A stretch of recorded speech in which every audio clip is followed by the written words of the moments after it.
Hello po sa inyong lahat. Meron naman tayong bagong tutorial ngayon. Ito ay tungkol sa Scan and Translate app. Alam nyo ba yun? Kung ano yon na app? Magagamit ito sa pagta-translate ng mga labels o kahit anong language na nakasulat sa mga equipment nyo. Kasi marami kayo ng mga Korean na kitchenwares or kitchen equipment na merong mga labels o mga nakasulat na mga yung ibang language at hindi natin understand, no? Hindi natin hindi natin alam kung ano ang meaning. So kapag hindi mo alam ang meaning, hindi tayo makapag-translate, no? So kagaya nito, meron tayong maraming mga equipment, no? Yung ating butane stove. And meron pang isang butane stove. Ito yung ating rice cooker. Meron din tayong rice cooker na iba. Meron tayong microwave oven. Maraming mga hindi natin maintindihan, no? Meron din tayong electric kettle. Meron din tayong toaster oven broiler na meron din siyang mga labels na hindi natin maintindihan.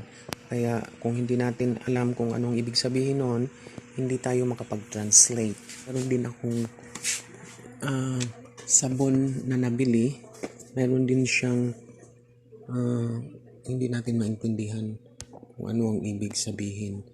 Pero with the use of this app, we will be able to translate all these things, and it would be a lot easier for us to operate or to use the items that we buy, especially those that are made from foreign countries, at wala na tayong problema. Before anything else, kung hindi pa kayo nakapag-subscribe sa akin, please mag-subscribe po kayo. Just click on the subscribe button. Then, i-click nyo rin yung bell para every time na meron akong bagong video ay makapagsusubaybay kayo sa akin. I-share nyo na rin sa iba nating mga kaibigan para rin malaman nila na nag-i-exist pala ako dito.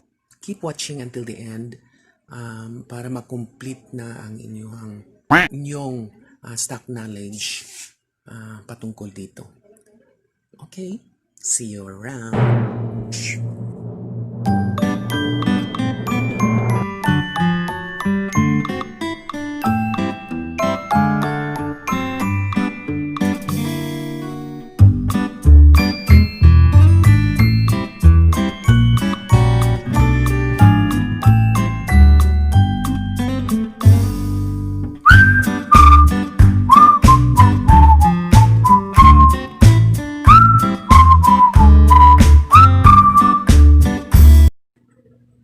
Hi friends, I'm here once again for a tutorial on a particular application, and this is on Scan and Translate app.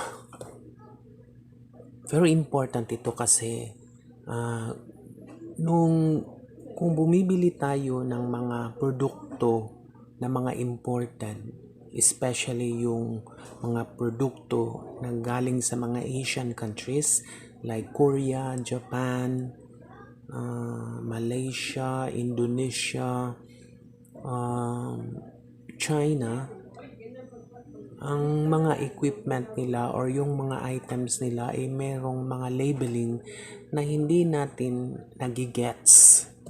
Kaya kung meron kang Scan and Translate app, madali lang ito kasi nababasa niya kung ano ang ibig sabihin noon at itina-translate niya ito sa language na gusto natin. So kung gusto natin i-translate sa English, matra-translate natin ito sa English, at kung gusto rin nating i-translate sa Tagalog, pwede rin. There are actually 90 languages that this app is capable of giving a translation. So, okay, start na tayo.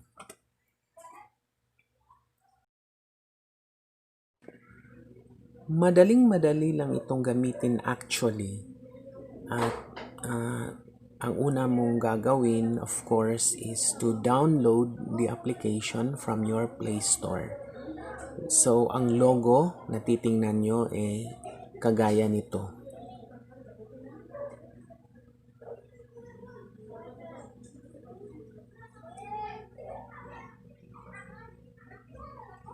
Ito. Kung nakita nyo yan ang logo ng Scan and Translate app. So, punta kayo doon sa inyong Play Store. Okay?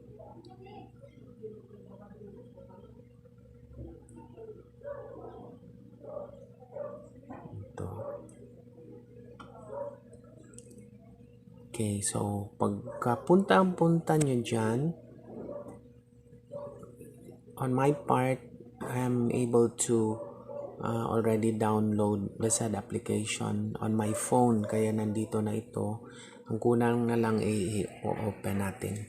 Okay, so i-open natin. Yan. Actually, meron na tayong na-translate na mga words So, pero for the sake of giving an example, so kumuha tayo ng word galing sa isang equipment na gusto nating maintindihan. Okay, ito siguro.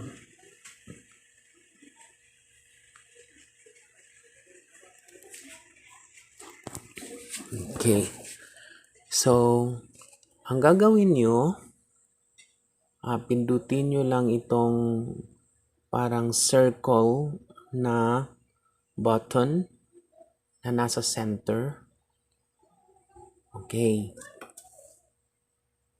Yan. Then, nakikita nyo na yung the Korean characters na ating pinicturan, no? Nandun na. Then, you click the center button once again at ibibigay sa iyo ang kahulugan ng mga characters na capture natin. Okay? So ito, ang ibig sabihin daw timer, oras.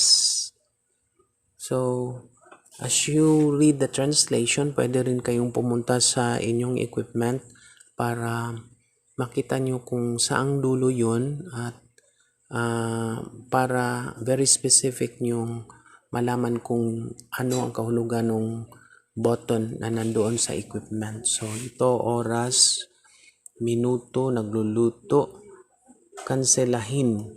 So, if you want to stop the heating process, so yun ang pipindutin mo. Then, if you want to keep it warm, yun, nandito manatiling mainit. Mas kaunti, germinated brown rice. So, yun. Ang nangyari dito, pumili kasi ako ng Tagalog translation, pero pwede na nating i-translate sa English kung gusto natin. So, okay. So, let's choose English translation. Okay. So, start natin. Pindutin na naman ang button. Yan, lumabas na naman. Then, pindutin na naman natin para sa translation. Ito, lumabas na ang mga translation niya. Okay, meron diyan timer, time, minute, cooking, cancel, keep warm, semi-less, germinated brown rice. Actually, hindi naman talaga perfect itong translator app na ito. Kahit anong translator app na kunin nyo, meron talagang flaw. Kasi itong robot na bumabasa lang directly kung ano yung nakasulat doon, yun ang ibinibigay niya na translation. Yun nga one time, merong word doon na natawa ko kasi ang translation ay dog. Pero sa isip ko, baka ang ibig sabihin noon ay hotdog. Yung niluluto ay hotdog, kaya nilagyan ng dog. Okay, pero generally or more or less, ang efficiency niya ay 95%. So, makakaintindi ka na talaga kung ano ang ibig sabihin noong isinusulat doon. Okay? So, I think that's all there is to it. Salamat sa panonood. And hopefully, kung meron na naman tayong bagong video, kikita ko na naman kayo at magla-like, mag-share na naman kayo sa aking video. Thank you very much and have a good day.